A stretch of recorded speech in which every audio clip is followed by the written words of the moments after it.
Hello guys, പുതിയൊരു വീഡിയോയിലേക്ക് ഏവർക്കും സ്വാഗതം. കൊല്ലം സുധിയുടെ ആത്മാവും രേണുസുധിയും, ഇതാണ് ഇന്നത്തെ നമ്മുടെ വിഷയം.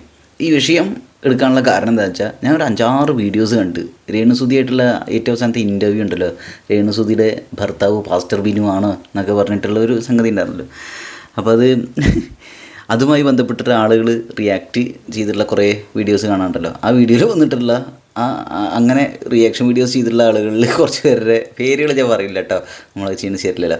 അവരുടെ വീഡിയോ എല്ലാം പ്രധാനപ്പെട്ട സംഗതി ഇതായിട്ട്, കൊല്ലം സുധിയുടെ ആത്മാവിന് രേണുസുധി പറയുന്ന പച്ചക്കള്ളങ്ങൾ ഇഷ്ടമായില്ല, അല്ലെങ്കിൽ രേണുസുധിയുടെ സ്വഭാവം ഇഷ്ടമല്ല, അതുകൊണ്ടാണ് കൊല്ലം സുധി അങ്ങനെ പ്രതികരിച്ചതെന്ന്. എങ്ങനെ പ്രതികരിച്ച്? സംഗതി എന്താ അറിയുക ഗൈസ്, ഈ രേണുസുധി ആ ഇൻ്റർവ്യൂവിൽ ഇതെന്ത് ഫോൺ ഇങ്ങനെ പോണത്, ഒരു മിനിറ്റ് കേട്ടോ. അതായത് രേണുസുധിയായിട്ടുള്ള ആ ഇൻ്റർവ്യൂവിൽ രേണുസുധിയുടെ ബാക്കിൽ കൊല്ലം സുധിയുടെ ഒരു ഫോട്ടോ ഫ്രെയിം ചെയ്ത് വെച്ചിട്ടുണ്ട്. അതിലൊരു മാല തൂക്കിയിട്ടുണ്ട്. ഓക്കെ, ആ മാലയിൽ ഒരു പൂവും വെച്ചിട്ടുണ്ട്. മാലയുടെ മുകളിലൊരു അതായത് ഇങ്ങനെ മാല കിടക്കണമെങ്കിൽ അതിലൊരു പൂവ് വെച്ചിട്ടുണ്ട്. ഓക്കെ, അപ്പോൾ രേണുസുധി ഇങ്ങനെ സംസാരിക്കുന്നതിൻ്റെ ഇടയിൽ ആ പൂവ് അവിടെ താഴത്തേക്ക് വീഴുന്നുണ്ട്. ഇതാണ് ഇൻസിഡൻറ്റ്. അപ്പോൾ അത് വെച്ചിട്ടാണ് പലരും പറഞ്ഞത്, കേട്ടോ കൊല്ലം സുധി ആത്മാവിന് ഇത് സഹിക്കണില്ല, ആത്മാവ് അതുകൊണ്ട് പ്രതികരിച്ചു എന്നൊക്കെ. ഒന്ന് ഗൈസ്, നിങ്ങളുടെ അഭിപ്രായം എന്താ നോക്കുമ്പോൾ പ്രധാനപ്പെട്ട ഒന്ന് ആത്മാവ് എന്നുള്ളതൊന്നുണ്ടോ എന്നൊന്നാമത്തെ കാര്യം. പിന്നെ ആത്മാവ് എന്നൊന്നുണ്ടെങ്കിൽ കൊല്ലം സുധിയുടെ ആത്മാവിന് രേണുസുധിയുടെ ഇഷ്ടമല്ലേ, അല്ലെങ്കിൽ രേണുസുധി പറയണ നുണയ്ക്ക് പ്രതികരിക്കുകയാണ് ചെയ്ത്, അല്ലെങ്കിൽ രേണുസുധിയോടുള്ള ദേഷ്യവും വെറുപ്പും കലിപ്പും എല്ലാം കൊല്ലം സുധിയുടെ ആത്മാവ് ആ പൂവ് വീഴ്ത്തിയിട്ട് പ്രതികരിച്ചതാണോ? അത് പൂവിന് പ്രാന്തമായിട്ട് കൊല്ലം സുധിയുടെ മാലയിൽ നിന്ന് അവിടുന്ന് താഴത്തേക്ക് ചാടിയതാണോ? എന്താ ഗൈസ് ഗക്കോ അതിൽ ഇക്ക് സത്യം പറഞ്ഞത് കാണുമ്പോൾ ഇത് ഭയങ്കര ശരി അങ്ങനെ ഒരു ഫീലാണ്.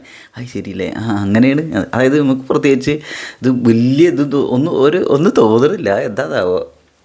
അപ്പോൾ ഇവിടുത്തെ ഒരു സംഗതി എന്താ വെച്ചാൽ, എന്തെങ്കിലും ഒരു കാരണം ഇട്ടിട്ട് രേണുസുധീനെ അടച്ചാണ്ട് ആക്ഷേപിക്കുക, അതിനുള്ളൊരു ശ്രമം തോന്നണം. നേരത്തിൽ ഞാൻ രേണുസുധീനെ എല്ലാത്തിനും സപ്പോർട്ട് ചെയ്യുന്നുണ്ടോ ഇല്ലേ എന്നല്ല ഇവിടുത്തെ കാര്യം. ഞാൻ സപ്പോർട്ട് ചെയ്താലില്ലാലും ഇവിടെ ആൾക്കാർക്ക് ഒരു കോപ്പമില്ല, അത് വേറെ കാര്യം. അപ്പോൾ എനിക്കൊരു അഭിപ്രായം പറയാൻ തോന്നിയിട്ട്, അതായത് ഇപ്പോൾ നമ്മൾ ഈ ആത്മാവ് ഉണ്ടോ ഇല്ലേ, അല്ലെങ്കിൽ അങ്ങനെയുള്ള കുറച്ച് കാര്യങ്ങൾക്കൊക്കെ കേൾക്കാനൊക്കെ താല്പര്യമുള്ളതുകൊണ്ട്, പ്രേതകഥകൾ ഇതൊക്കെ കേൾക്കാനൊക്കെ താല്പര്യമുള്ളതുകൊണ്ട്, അതിൻ്റെ ഇടയിൽ വന്നപ്പോൾ ഇങ്ങനെ കൊല്ലം സുധിയുടെ ആത്മാവ് പ്രതികരിച്ചു. രേണുസുധി എന്ത് പച്ചക്കള്ളമാണ് പറയുന്നത്, ആത്മാവ് അപ്പോൾ തന്നെ പ്രതികരിച്ചു എന്നൊക്കെ. അതായത് ഓൺ ദ സ്പോട്ട് പ്രതികരണം ഉള്ള ആൾ ആത്മാവ്. എന്തായാലും ഇതിൻ്റെ അവസ്ഥ. ഞാൻ ഇത് പറഞ്ഞപ്പോൾ ആലോചിക്കായിരുന്നു, എൻ്റെ മുത്തശ്ശി മരിച്ച സമയത്തെ, ഞാൻ ഉദ്ദേശിക്കുന്ന അച്ഛൻ്റെ അമ്മ കേട്ടോ, അച്ഛൻ്റെ അമ്മ മരിച്ച സമയത്ത്, ഇപ്പോൾ മുത്തശ്ശിക്ക് ഞങ്ങളെ പേരക്കുട്ടികളൊക്കെ ഭയങ്കര ഇഷ്ടമായിരുന്നു, ഭയങ്കര ഇഷ്ടം. അപ്പോൾ മുത്തശ്ശി മരിക്കണ വരെ ഭയങ്കര ആക്റ്റീവായിരുന്നു, മരിക്കണ ദിവസം വരെ. അതായത് ഏകദേശം ഒരു ഉച്ച സമയത്താണ് മുപ്പത്തിയേര് മരിച്ചത്. പാവം, എനിക്കിപ്പോഴും ആദ്യമായിട്ടാണ് ഒരാളുടെ മരണം ഞാൻ അവിടെ അടുത്തുനിന്ന് കാണണത്. അതായത് എങ്ങനെ പറയും, ഭയങ്കര വിഷമമുണ്ട്. എന്താ വെച്ചാൽ മരിച്ച സംഗതി എന്താ വെച്ചാൽ, 37 ഉച്ചയ്ക്ക് ഇങ്ങനെ പറയുന്നുണ്ടായിരുന്നു. ഞാൻ ഉച്ചയ്ക്കല്ലേ ഇത്, അപ്പോൾ 12 മണിയാവുന്ന ടൈമിൽ പറയുന്നുണ്ടായിരുന്നു, പോകാരായി തോന്നുന്നു എന്നിങ്ങനെ പറഞ്ഞിട്ട് കസേരയിൽ ഇരുന്നിട്ട് ഇങ്ങനെ പറയുന്നുണ്ടായിരുന്നു. അപ്പോൾ ഒരു നായ അവിടെ ഉണ്ടായിരുന്നു. ആ നായയുടെ ഒരു കൈസർ എന്നെന്തായിരുന്നു, ഒരു നായക്കുട്ടി ഉണ്ടായിരുന്നു. അപ്പോൾ ആ നായ ഇങ്ങനെ എന്നിട്ട് ഓരിയിട്ടുണ്ടായിരുന്നു. എനിക്ക് ആ സമയത്ത് ഈ നായ ഓരിയിടുന്നതൊക്കെ ഭയങ്കരമായിട്ട് പ്രശ്നം ഉണ്ടാക്കുന്നുണ്ടായിരുന്നു. എനിക്ക് ആ അറ്റ്മോസ്ഫിയർ തീരെ പിടിക്കില്ല, അങ്ങനെ അൺകംഫർട്ടബിളാണ്. അപ്പോൾ എനിക്ക് ഇങ്ങളൊന്നും മുണ്ടാണ്ടിരുന്നൊക്കെ പറയുന്നുണ്ട് ഞങ്ങളെല്ലാവരും. എന്നിട്ട് 30 കണ്ടിട്ട് ബാത്റൂം പോകണം പറഞ്ഞു, ബാത്റൂം പോയി വന്നിട്ട് 30 ഒന്ന് കടക്കട്ടെ കൊണ്ടാണ്ട് കടന്നിട്ട് കുറച്ച് കഴിഞ്ഞിട്ട് അങ്ങനെ വന്നിട്ട്, അതായത് ആൾ പിന്നെ അത്ര സംസാരിക്കില്ല. നമ്മൾ സംസാരിക്കുമ്പോൾ ജസ്റ്റ് ഇങ്ങനെ വെയ്യാണ്ട് ചിരിക്കൂലേ, ഒരുപാട് ക്ഷീണിച്ച ഒരാൾ ചിരിക്കൂലേ, ആ ലെവലിൽ ഇങ്ങനെ സ്മൈൽ ചെയ്യുക, പുഞ്ചിരിക്കുകയാണെങ്കിൽ നമുക്ക് പാവം തോന്നും, അത്രയും ടയേർഡാണെന്ന് തോന്നി. എന്നിട്ട് ആളങ്ങനെ നിൽക്കണ ആൾ കാല് ഇങ്ങനെ സ്ട്രൈറ്റ് ആയി കിടക്കണ കാലൊന്ന് ഇങ്ങനെയാക്കി, എന്നിട്ട് പിന്നെ അതൊന്നുകൂടി നോർത്തി വെച്ച് ആൾ മരിച്ചു. അങ്ങനെ ഉണ്ടായിരുന്നു. അപ്പോൾ നമുക്കത് ഭയങ്കര ഇതായിരുന്നു. നമ്മളോട് ഒരുപാട് ഇഷ്ടമുള്ള ഒരാൾ മരിച്ചു പോയി എന്ന് പറഞ്ഞാൽ, നമ്മൾ ചെറുപ്പത്തിൽ എന്താ വെച്ചാൽ, ഇപ്പോൾ എൻ്റെ വീട്ടിലൊക്കെ എൻ്റെ അമ്മായി അതേപോലെ ഈ പറഞ്ഞ മുത്തശ്ശി അത്ര അങ്ങോട്ട് ചെയ്തില്ല, പലരും അടുത്ത വീട്ടിലെ ആളുകളൊക്കെ ഈ ഒടിയൻ്റെ മറുതടെ പൊട്ടറായിടൊക്കെ കഥകളൊക്കെ ഇങ്ങനെ പറയുമായിരുന്നു. ഇത് ഇപ്പോൾ പാലക്കാട് ജില്ലയിലെ ആളുകൾ ഇത് ശരിക്കും മനസ്സിലാവും. ഒടിയൻ ഒരു സംഭവമൊക്കെ ഉണ്ടായിരുന്നുണ്ട് എന്നൊക്കെ പറയുന്ന ടീംസ് ഉണ്ട്, ആളുകളുണ്ട്. അപ്പോൾ ഇത് ചെറുപ്പത്തിൽ എന്താ വെച്ചാൽ, നമ്മുടെ വീട്ടിൽ കറണ്ടൊന്നും ഇല്ലാത്ത സമയത്ത് നമ്മൾ അമ്മായിയുടെ വീട്ടിലാണ് ചെറുപ്പത്തിലൊക്കെ താമസിച്ചിരുന്നത്. അപ്പോൾ ആ സമയത്ത് എന്താ വെച്ചാൽ ഇവർ മണ്ണെണ്ണ വിളക്ക് കൊളുത്തി വെച്ചിട്ട് അങ്ങനെ എല്ലാവരും ഇങ്ങനെ കിടക്കുന്ന സമയത്താണ്, അടുത്തടുത്തല്ലേ കിടക്കേണ്ടത്, ഇവരിങ്ങനെ പറയണ്ടായിരിക്കും കഥകളൊക്കെ ഇങ്ങനെ പറയണ്ടാവും. കൂട്ടുകുടുംബം പറഞ്ഞാൽ ഒരുപാട് പേരുണ്ട് എന്നല്ല, ഒരു 7 പേരുണ്ടായിരുന്നു വീട്ടിൽ, 6-7 പേരുണ്ടായിരുന്നു. അപ്പോൾ സംഗതി എന്താ വെച്ചാൽ ഇവർ എന്നിട്ട് ഇത് പറഞ്ഞിട്ട് ഇവർ കടന്നുറങ്ങും. അപ്പോൾ നമുക്ക് എന്താ വെച്ചാൽ ഉറക്കം വരില്ല. എന്നിട്ട് ഈ മണ്ണെണ്ണ വിളക്കിൻ്റെ അതിങ്ങനെ കത്തി തീരാവുന്ന ഒരവസ്ഥയിലില്ലേ, അപ്പോൾ അതൊന്നും ഒരു പുക പോന്തും. അതായത് ആ സാധനം ഇങ്ങോട്ട് ആ നാളെ ഇങ്ങോട്ട് അണയൂലേ, മണ്ണെണ്ണ കഴിഞ്ഞിട്ട് നാളെ അണയണ സമയത്തായിരുന്നു ഒരു പുക പോലും. ഭയങ്കര പേടിയായിരുന്നത്. അതുപോലെ വെള്ള പുതപ്പ് കൊണ്ട് വെള്ള മുണ്ടുകൊണ്ടൊക്കെ പൊതിച്ചിട്ടൊക്കെ കിടക്കുക. വെള്ള മുണ്ടുകൊണ്ട് അത് ഒരു പ്രത്യേക തരം മുണ്ടാണല്ലോ, എന്തായാലും പറയാം, കുറച്ച് വയസ്സായ ആളുകളൊക്കെ ധരിക്കൂലേ വെള്ളമുണ്ട്. അപ്പോൾ ഇതൊക്കെ എനിക്ക് ഭയങ്കര പ്രശ്നമായിരുന്നു, ശവം പോലെയൊക്കെ തോന്നുന്നത്. അപ്പോൾ പേടിച്ചിങ്ങനെ ഇരിക്കും. രാത്രി മൂത്രമൊഴിക്കാൻ മുട്ടിയാൽ പോലും എണീക്കാൻ പേടി, കണ്ണ് തുറന്ന് പ്രേതത്തിനെ കാണുമെന്നൊക്കെ പേടിയൊക്കെ ആയിരുന്നു. പക്ഷേ എനിക്ക് എൻ്റെ മുത്തശ്ശി പ്രേതകഥകൾ പറയുമ്പോൾ ഭയങ്കര സ്നേഹമുള്ള ഒരാൾ, നമ്മളെ പേടിപ്പിക്കാൻ വേണ്ടി പറയണതല്ല എന്നൊരു തോന്നലുണ്ടായിരുന്നു. അപ്പോൾ ആ ഒരു മുത്തശ്ശി, ഞാനത് പറയാൻ വരുന്ന പോയിൻ്റ്, ഇത് പറയാൻ ഒരു കാരണമുണ്ട് കേട്ടോ. അപ്പോൾ മുത്തശ്ശി എന്താ വെച്ചാൽ മരിച്ചുപോയി. അപ്പോൾ എനിക്കിത് ഭയങ്കര വിഷയമായിരുന്നു. എന്നിട്ട് പലരും പറയും നേരത്തെ പിന്നീട് കളിക്കാൻ പോകുമ്പോഴേ ഒരാഴ്ച കഴിഞ്ഞിട്ട് അല്ലെങ്കിൽ 15 കഴിഞ്ഞിട്ട് നമ്മൾ വീട്ടിൽ വന്ന ആളുകളൊക്കെ പോകുമല്ലോ, കുറേ റിലേറ്റീവ്സൊക്കെ വരുമല്ലോ, എന്നിട്ട് അവർ അവിടുത്തെ കാര്യങ്ങളും എല്ലാം കഴിഞ്ഞിട്ട് അവർ പോകുമല്ലോ. അപ്പോൾ ആ മരിക്കണ സമയത്ത് ആ ഡെഡ് ബോഡിയിൽ വെള്ളം തെളിക്കുമ്പോൾ അങ്ങനെ കുറേ ഫങ്ഷൻസൊക്കെ ഉണ്ടാവുമല്ലോ, കാര്യങ്ങൾ ചെയ്യുമല്ലോ. അപ്പോൾ അത് ചെയ്ത പോലെ 14-15 അങ്ങനെയുള്ള കാര്യങ്ങളൊക്കെ ആക്കുന്ന സമയത്ത് എനിക്കിത് ഭയങ്കര എന്താ അത് അങ്ങനെ ഒരു സംഗതിയായിരുന്നു. എന്തൊക്കെ ഇങ്ങനെ പറയേണ്ടത് അറിയില്ല, സോറി.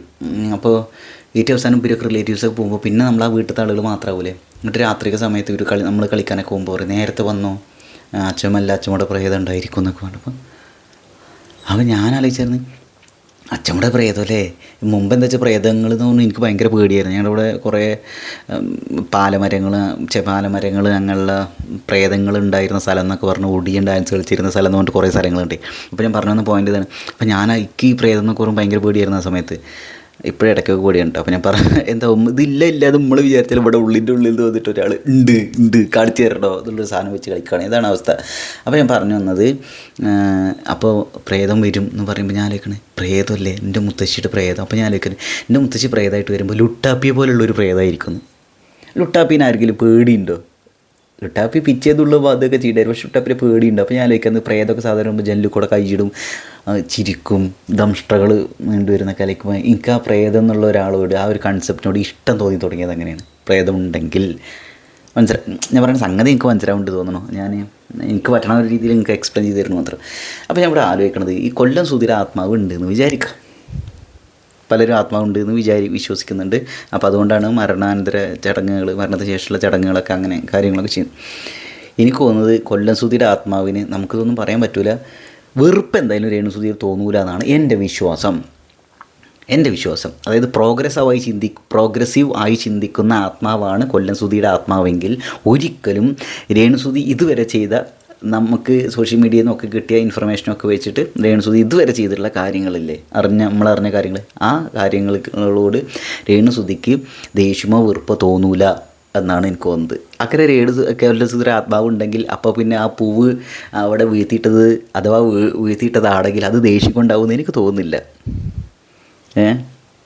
പിന്നെ വേറെ കാര്യം, കൊല്ലം സുധീര ആത്മാവ് അങ്ങനെ ഒരു സംഗതി ഉണ്ടായിരുന്നെങ്കിൽ ഈ പൂവല്ല ശരിക്കും പറയുക കല്ലെടുത്ത് എറിയ നാട്ടുകാരെ പലരെയും എന്നാണ് എനിക്ക് തോന്നുന്നത്.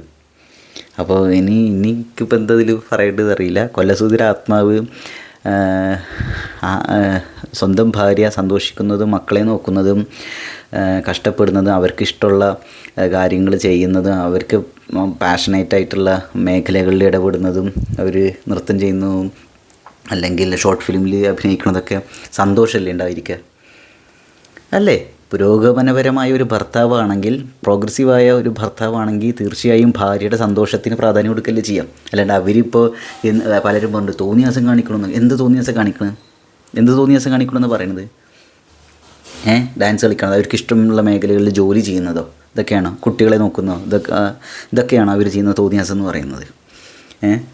അപ്പോൾ ഇവിടെ സംഗതി ഇത്രയേ ഉള്ളൂ. കൊല്ലം സുധിയുടെ ആത്മാവാണ് ആ പൂവ് താഴെ ഇട്ടതെങ്കിൽ കൊല്ലം സുധിയുടെ ആത്മാവ് പ്രോഗ്രസീവായ ഒരാളാണെങ്കിൽ, ആത്മാവ് ഉണ്ടെങ്കിൽ പ്രോഗ്രസീവായ ഒരാളാണ്, എന്തൊക്കെ ഞാൻ പറഞ്ഞു, കൊല്ലം സുധിയുടെ ആത്മാവ് ഉണ്ടെങ്കിൽ, കൊല്ലം സുധിയുടെ ആത്മാവ് പ്രോഗ്രസീവായ ഒരു ആത്മാവാണെങ്കിൽ തീർച്ചയായും രേണുസുധിക്ക് കൊല്ലം സുധിയുടെ എല്ലാ അനുഗ്രഹങ്ങളും സപ്പോർട്ടും ഉണ്ടായിരിക്കും എന്നാണ് ഞാൻ വിചാരിക്കുന്നത് ഗൈസ്. എന്താണ് നിങ്ങളുടെ അഭിപ്രായം? അപ്പോൾ വേറൊരു വീഡിയോയിൽ നമുക്ക് കാണാം. അതായത് ഇത് തെറി വിളിക്കരുത്, പലരും പച്ചയ്ക്ക് തെറി വിളിക്കണ കമൻറ്റുകളൊക്കെ വരും. എന്തിനാ തെറി വിളിക്കണത്?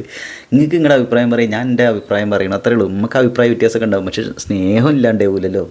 നമ്മൾ ഈ കമൻറ്റുകളിലൂടെയും ഒക്കെ ഇതൊക്കെ നമ്മളൊരു വാക്ക് കമൻറ്റുകളിലൂടെയും വീഡിയോയിലൂടെയൊക്കെ നമ്മൾ ഷെയർ ചെയ്യുന്നത് സ്നേഹം തന്നെയാണ്, അല്ലാണ്ട് വെറുപ്പല്ലോ. അപ്പോൾ നമ്മൾ ചർച്ച ചെയ്യുമ്പോൾ സംസാരിക്കുമ്പോൾ അങ്ങോട്ട് ചിലപ്പോൾ നിങ്ങൾക്ക് ഇഷ്ടമില്ലാത്ത സാധനം ഞാൻ പറയും, എനിക്ക് ഇഷ്ടമില്ലാത്ത സാധനം നിങ്ങളൊക്കെ പറയും എന്ന് കരുതി നമ്മളെന്തിനിപ്പോൾ ചീത്ത വിളിക്കണത്? നിങ്ങളൊരു കാര്യം ശ്രദ്ധിച്ച് മനസ്സിലാവും, എനിക്ക് വരുന്ന എല്ലാ കമൻറ്റുകളിലും ഞാൻ ലൈക്ക് കൊടുക്കുന്നുണ്ട്. അതെന്താ വെച്ചാൽ അവർക്ക് അങ്ങനെ അഭിപ്രായം പറയാനുള്ള സ്വാതന്ത്ര്യമുണ്ട്, എനിക്കും അങ്ങനെ അഭിപ്രായം പറയാനുള്ള സ്വാതന്ത്ര്യമുണ്ട്. ഓക്കെ, ഞാൻ ഒരാളെ ഇൻസൾട്ട് ചെയ്യുമെന്നൊക്കെ തോന്നുകയാണെങ്കിൽ നിങ്ങൾക്ക് അത് പോയിൻ്റ് ഔട്ട് ചെയ്യാം. അത് ചെയ്യണത് എന്ത് തേങ്ങനെ ഇൻസൾട്ട് ചെയ്യണം. പക്ഷേ ഈ തെറി വിളിക്കണത്, വീട്ടുകാരെ തെറി വിളിക്കണതൊക്കെ എന്തുകൊണ്ടെങ്കിൽ മനസ്സിലാവില്ല. ഒരുപക്ഷെ നിങ്ങൾക്ക് ഞാൻ പറയുന്ന കാര്യങ്ങൾ നിങ്ങൾക്ക് ഇഷ്ടമുള്ള ഒരുപാട് ഇഷ്ടമുള്ള കാര്യങ്ങൾക്കെതിരായിരിക്കും, അതുകൊണ്ടായിരിക്കും അല്ലേ, നിങ്ങൾക്ക് ഒരുപാട് ഇഷ്ടമുള്ള വ്യക്തികൾക്കെതിരായിരിക്കും, അതുകൊണ്ടൊക്കെയാണ്. നമ്മളിപ്പോൾ ഒരു വ്യക്തിനും പൂർണ്ണമായിട്ട് തരം താഴ്ത്തുക അല്ലെങ്കിൽ പൂർണ്ണമായിട്ട് എതിരായിട്ട് സംസാരിക്കുക, അവരെ നശിപ്പിക്കാൻ വേണ്ടി സംസാരിക്കൊന്നുമല്ല. നമ്മളങ്ങനെ ചെയ്യുന്നു. നമുക്കിഷ്ടമുള്ള കാര്യങ്ങൾ നമ്മൾ ചെയ്യുന്നു, നമുക്ക് ശരിയും തോന്നുന്ന കാര്യങ്ങൾ ചെയ്യുന്നു. ചിലപ്പോൾ നമ്മൾ ചെയ്തത് പിന്നീട് തെറ്റായി എന്നൊക്കെ നിങ്ങൾക്ക് തോന്നുന്നുണ്ടായിരിക്കും. ജീവിതമല്ലേ, മനുഷ്യനല്ലേ പുള്ളി, അങ്ങനെയൊക്കെ ഉണ്ടായിരിക്കും. അപ്പോൾ ദയവ് ഇത് തെറി വിളിക്കരുത്. ഓക്കെ, അത്രേ ഉള്ളൂ. പിന്നെ എനിക്ക് ഈ ക്യാമറയിൽ നോക്കി സംസാരിക്കുമ്പോൾ ഞാൻ അത്ര കംഫർട്ടബിൾ അല്ല. ഞാൻ ഇൻട്രോവേർട്ടായ ഒരാളാണ്, കുറച്ച് ഷൈ ആയ ഒരാളാണ്. അപ്പോൾ എൻ്റെ പബ്ലിക് സ്പീക്കിംഗ് സ്കിൽസ് ഡെവലപ്പ് ചെയ്യാൻ കൂടി വേണ്ടിയിട്ടാണ് എൻ്റെ യൂട്യൂബ് ചാനലൊക്കെ തുടങ്ങിയിട്ടുള്ളത്. ഓക്കെ, പിന്നെ കുഞ്ഞു യൂട്യൂബ് ചാനൽ നിങ്ങൾക്ക് അറിയാവുന്നതാണ്, വ്യൂസൊക്കെ വളരെ കുറവാണ്. അപ്പോൾ ഇത് അങ്ങനെ ചെയ്യുന്നു മാത്രം. അപ്പോൾ സംസാരിക്കാനുള്ള ധൈര്യം ഉണ്ടാക്കുക, സംസാരിക്കുക, അഭിപ്രായം പറയുക, അതാണ് കാര്യം. അത് തെറി വിളിക്കാണ്ടിരിക്കുക ദയവ് ഇത്. ഓക്കെ, അപ്പോൾ വേറെ വീഡിയോയിൽ നമുക്ക് കാണാം. ആദ്യമായിട്ടാണ് യൂട്യൂബ് ചാനൽ കാണണമെങ്കിൽ ഒന്ന് സബ്സ്ക്രൈബ് ചെയ്യാം. അപ്പം അത്രയേ ഉള്ളൂ.